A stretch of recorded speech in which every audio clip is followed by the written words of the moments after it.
പൊഴിഞ്ഞു വീണു പാട്ടുകൾ.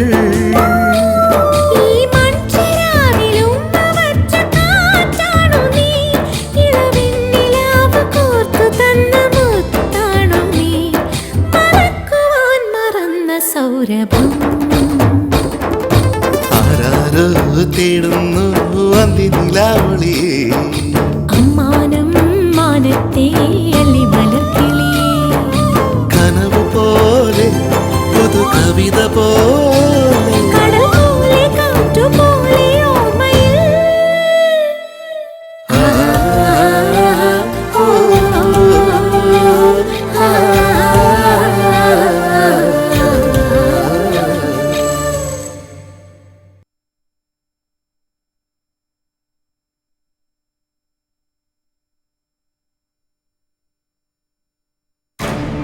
എനിക്ക് നിങ്ങളുടെ സൗഭാഗ്യങ്ങളുടെ കഥ കേൾക്കാൻ ഒട്ടും താല്പര്യമില്ല.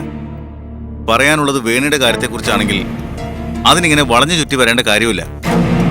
ശരി, ഞാൻ മാറ്റിലേക്ക് വരാം. ബാംഗ്ലൂരിൽ ഞങ്ങൾ ഒരേ ഹോട്ടലിലെ താമസിച്ചെന്നുള്ളത് നേര് തന്നെ. പക്ഷേ അതിനപ്പുറം ഹരി കേട്ടതും അറിഞ്ഞതൊന്നും വാസ്തവമല്ല.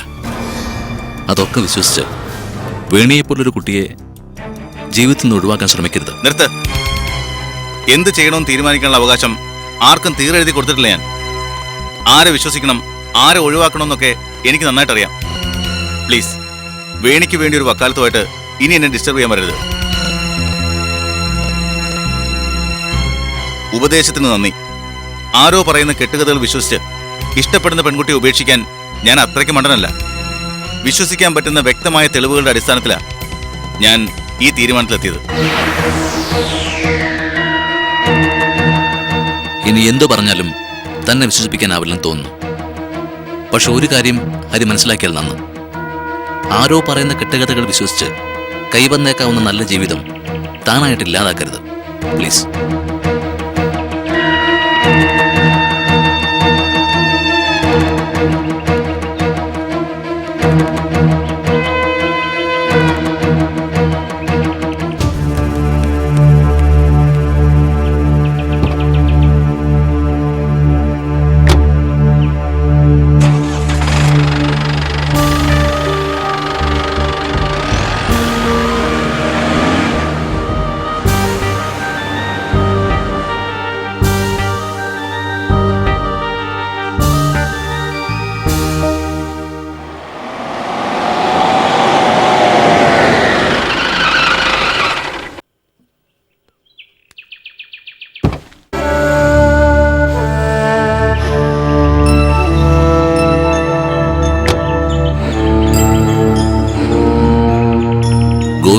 ഇവിടെ അമ്മാവൻ പുറത്തു പോയിരിക്കുക. ശ്രീദേവി അമ്മ ഉണ്ട്, ഞാൻ വിളിക്കാം. ഇരുന്നോളൂ.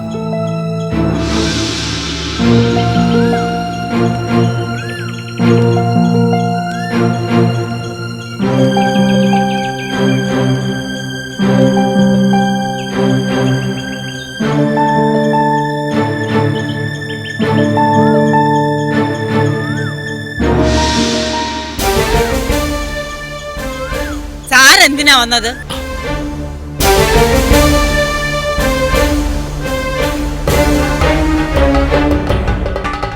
അമ്മേ, നടന്നതൊക്കെ ഞാൻ അറിഞ്ഞു. ഞാൻ കാരണം വേണിയുടെ വിവാഹം മുടങ്ങിയതിൽ വേണ്ട, എല്ലാം വരുത്തി വെച്ചിട്ട് വിഷമം അറിയിക്കാൻ ഇവിടെ വരെ ബുദ്ധിമുട്ടി വരണമെന്നില്ലായിരുന്നു. എന്താ ഇങ്ങനെയൊക്കെ സംസാരിക്കുന്നത്? അറിഞ്ഞുകൊണ്ട് ഒരു ദ്രോഹവും ഞാൻ നിങ്ങളോട് ചെയ്തിട്ടില്ലല്ലോ. അറിഞ്ഞോ അറിയാതെയോ ചെയ്തു തന്ന സഹായത്തിന്റെ ഫലം കണ്ടല്ലോ. നിശ്ചയം കഴിഞ്ഞ ഒരു കല്യാണം നിങ്ങൾ കാരണോ അത് മുടങ്ങിയത്. ഇത്രയൊക്കെ ദ്രോഹിച്ചത് പോരെ സാറിന്? ഇനിയെങ്കിലും ദയവ് ചെയ്ത് ഞങ്ങളുടെ പാട്ടിന് വിട്ടേക്കണം. അമ്മേ, വേണിയോട് ചോദിച്ചു നോക്ക്. അവര് പറയുന്ന പോലെ ഒന്നും സംഭവിച്ചിട്ടില്ല. വേണിയോടൊന്നല്ല, ഒരു സ്ത്രീയോടും ഇന്നേ വരെ ഞാൻ മര്യാദ വിട്ട് പെരുമാറിയിട്ടില്ല. എന്നിട്ട് നിങ്ങൾ എല്ലാവരും കൂടി എന്നെ കുറ്റപ്പെടുന്നതിൽ വിഷമമുണ്ട് എനിക്ക്. ആ യാത്രയിൽ വേണിയെ ഒപ്പം കൂട്ടിയെന്ന ഒരു അപരാധം മാത്രമേ ഞാൻ ചെയ്തിട്ടുള്ളൂ. എന്തൊക്കെ പറഞ്ഞാലും എന്റെ കുട്ടിയുടെ ജീവിതം വഴിമുട്ടിയില്ലേ? ഇങ്ങനെയൊക്കെ സംഭവിക്കുമെന്ന് നമ്മൾ ആരും കരുതിയില്ലല്ലോ. ഞാൻ ആ ഹരീന്ദ്രനെ കണ്ട് സംസാരിച്ചിട്ടാ വരുന്നത്. എത്ര പറഞ്ഞിട്ടും അയാൾ ഇതൊന്നും വിശ്വസിക്കാൻ കൂട്ടാക്കുന്നില്ല. നിങ്ങൾ തെറ്റ് ചെയ്തു ഞാൻ പറയുന്നില്ല. പക്ഷേ ഇതൊക്കെ നാട്ടുകാരറിയുമ്പോ എന്റെ കുഞ്ഞിന്റെ ഗതി എന്താവും? ദുഷ്പേര് കേൾപ്പിച്ച ഒരു കുട്ടിയെ കെട്ടാൻ നീ ആരെങ്കിലും തയ്യാറാവൂ?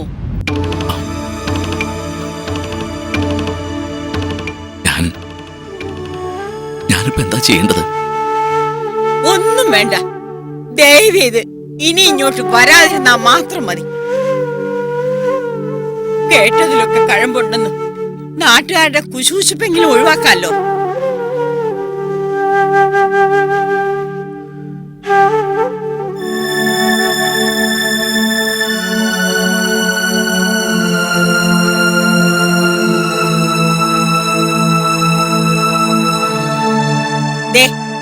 ഒന്ന് നിന്നേ.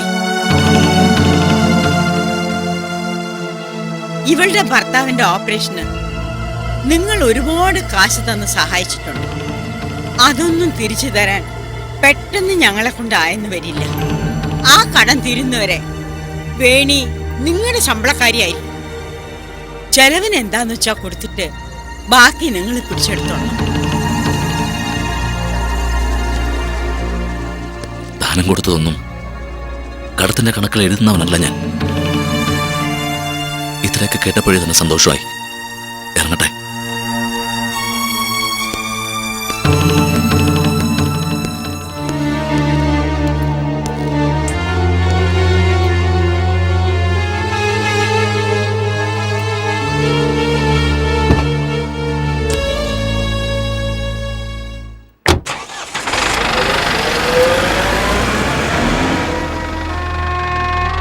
അമ്മ ഇത്രയും പറഞ്ഞത് നന്നായി.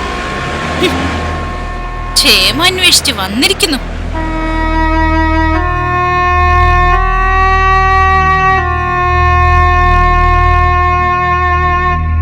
സ്വർണ്ണമയൂരം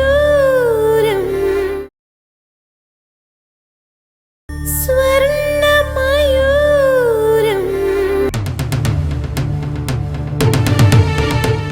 വീട്ടിൽ വന്നു കയറുന്ന ഒരാളോട് മാന്യമായി പെരുമാറാനും അറിയില്ലെന്നുണ്ടോ നിങ്ങൾക്ക്?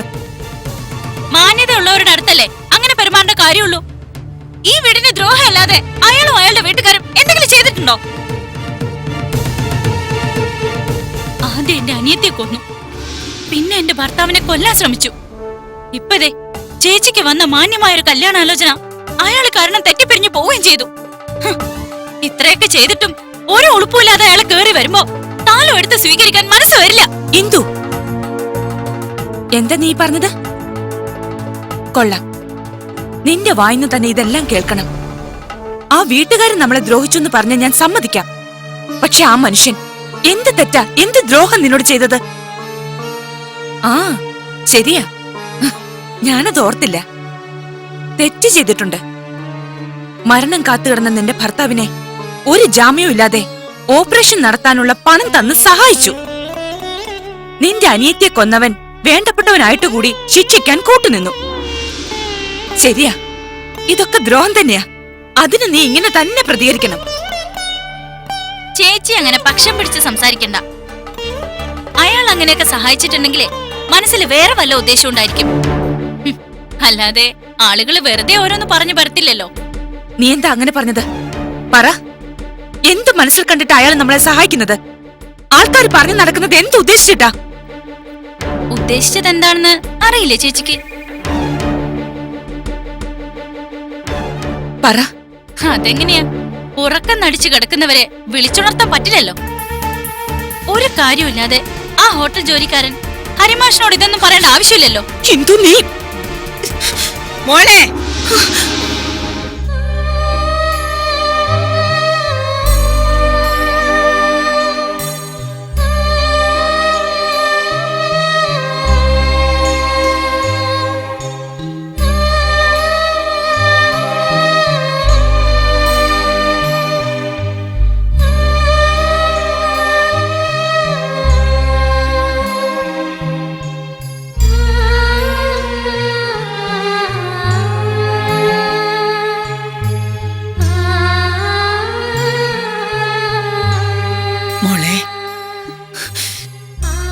കേട്ടില്ലേ അമ്മായി? അവള് പറഞ്ഞിട്ട് പോയത് എന്താന്ന് കേട്ടില്ലേ?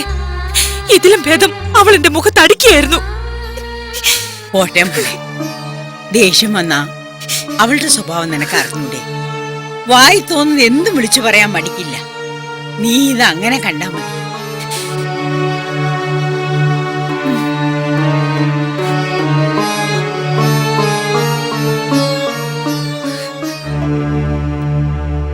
ഞാൻ അങ്ങനെ കരുതിക്കോളാം, അങ്ങനെ തന്നെ ആശ്വസിച്ചോളാം. കഴിഞ്ഞതെല്ലാം മറന്നുപോയിട്ടല്ല അയാൾ വന്ന് കേറിയപ്പോ നിലവിട്ട് ഞാൻ സംസാരിച്ചത്. നിന്റെ കല്യാണം മുടങ്ങിയത് അയാള് കാരണമല്ലെന്ന് ഓർത്തപ്പോ എനിക്ക് സഹിക്കാനായില്ല മോളെ. പറ്റിപ്പോയതാ. നീ അമ്മയോട് ക്ഷമിക്കും മോളെ. വേണമെങ്കിൽ ഞാൻ അദ്ദേഹത്തോട് നേരിട്ട് പോയി മാപ്പ് പറയാം. വേണ്ടമ്മായി, അതൊന്നും വേണ്ട. പോട്ടെ, സാരില്ല. അമ്മായി പൊയ്ക്കോ. ഞാനേ ഒന്ന് കിടക്കട്ടെ. എനിക്ക് വല്ലാത്തൊരു തലവേദന.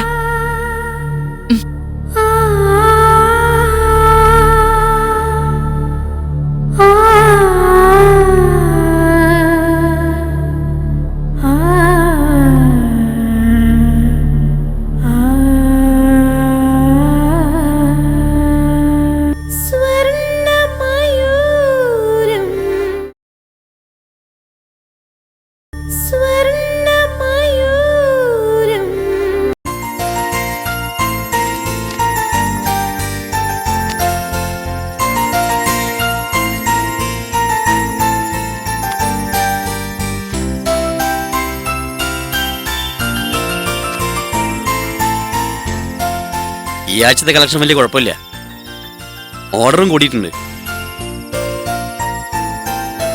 പക്ഷെ അതിനനുസരിച്ച് സാധനം സപ്ലൈ ചെയ്യാൻ തികയുമെന്നാണ് എന്റെ സംശയം.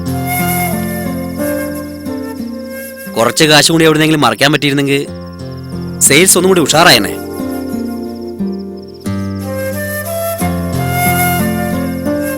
ആ, ഒരു വഴിയുണ്ട്. കല്യാണത്തിന് വേണ്ടി അമ്മാവൻ കരുതി വെച്ചതിൽ നിന്ന് ഒരു 10,000 രൂപ കടായിട്ട് ചോദിച്ചാലോ? കിട്ടുന്ന ലാഭത്തിന് കുറേശ്ശെ അങ്ങ് വീട്ടും ചെയ്യാം. പക്ഷെ ചോദിക്കുന്ന കാര്യ അതൊന്നും വേണ്ട. ഇനി കാശോടെ ചോദിച്ച് നാണം കെടാത്ത കുഴപ്പേ ഉള്ളൂ. ഇതിലിപ്പോ നാണം കെടാന്നിരിക്കുന്നു. കടായിട്ടല്ലേ? ഞാൻ എന്തായാലും വേണിയോടൊന്ന് സൂചിപ്പിക്കാൻ പോവാ. തൽക്കാലം ഇപ്പൊ അവർക്ക് വേറെ ആവശ്യങ്ങളൊന്നുമില്ലല്ലോ. 3 മാസത്തിനകം നമുക്കങ്ങ് വീട്ടും ചെയ്യാം. വേണ്ടെന്ന് പറഞ്ഞില്ലേ? ഇനി ഇപ്പൊ ആരുടെ മുന്നിൽ പോയി ഇറക്കാൻ നിൽക്കണ്ട. ഇപ്പൊ തന്നെ ചെയ്ത സഹായങ്ങളൊക്കെ ഓരോന്നായി അക്കയിട്ട് നിരത്തുക. അതിന്റെ കൂടെ ഇനി വീണ്ടും ഇറക്കാൻ പോണ്ട. നിനക്കിത് എന്ത് പറ്റി? കൂടുതലൊന്നും പറ്റാതിരിക്കാൻ വേണ്ടിയാ പറഞ്ഞ. കൊച്ചമ്മയ്ക്കിപ്പോ പഴയതുപോലെ നമ്മളോട് കൂറു സ്നേഹമൊന്നും ഇല്ല. നീ എന്തൊക്കെയായി പറയുന്നത്? വേണി എന്ത് ചെയ്തെന്നാ? ആ MRC ഇവിടെ വന്നപ്പോ അമ്മ ദേഷ്യപ്പെട്ട് എന്തൊക്കെയോ പറഞ്ഞു. എന്റെ കഷ്ടകാലത്തിന് ഞാനതൊന്ന് സൂചിപ്പിച്ചു. ഓ, ചാടിക്കടിച്ചിങ് വന്നില്ലേ? ഇപ്പൊ നമ്മളൊക്കെ നന്ദിയില്ലാത്തവരാണത്രേ. ഒരുപാടങ്ങ് വിസ്തരിച്ചപ്പോ ഞാൻ നന്നായിട്ട് പറഞ്ഞിട്ടുണ്ട്. അങ്ങനെ വിട്ടാ പറ്റില്ലല്ലോ. നീ എന്തിനുള്ള പുറപ്പാടാ? ദേ, ആവശ്യമില്ലാത്ത കാര്യങ്ങൾ ഊതി വീർപ്പിച്ച് ഇവിടെ ബഹളത്തിന് നിൽക്കരുത്. തെറ്റ് നമ്മുടെ ഭാഗത്തുണ്ട്. ഒരിക്കലും അയാളോട് മോശമായി പെരുമാറാൻ പാടില്ലായിരുന്നു.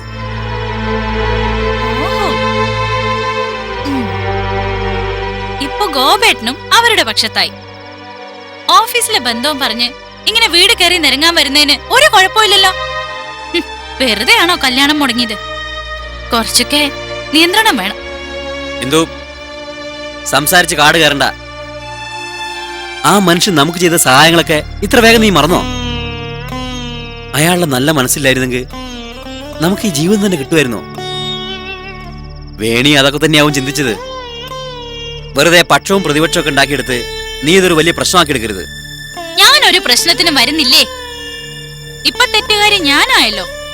ഇഷ്ടപ്പെടാത്തത് കണ്ട മുഖത്ത് നോക്കി ഞാൻ പറയും. MRC ദൈവാണെങ്കിലേ അവരോടൊപ്പം നിങ്ങളും അങ്ങ് കൂടിക്കോ. അല്ല പിന്നെ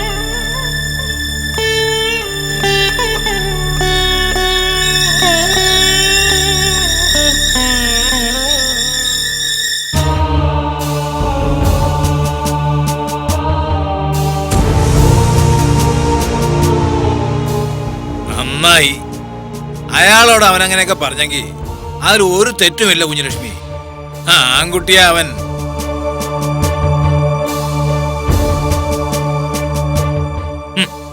ബാക്കിയുള്ളവരൊന്നും മണ്ടന്മാരല്ലെന്ന് ആ വിദ്വാനം മനസ്സിലായി കാണുമല്ലോ.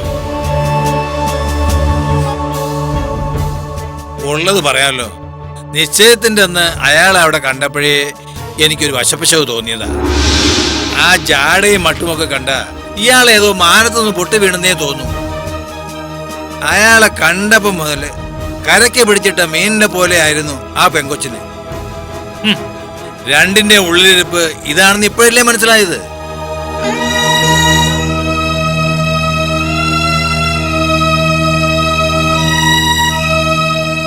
അവര് തമ്മില് അങ്ങനെ ഒരു അടുപ്പമുണ്ടെന്ന് എനിക്കിപ്പോഴും വിശ്വസിക്കാൻ കഴിയുന്നില്ലേട്ടാ. ഇവിടെ വന്ന കാലം മുതല് എനിക്ക് അവളെ അറിയാവുന്നതാ.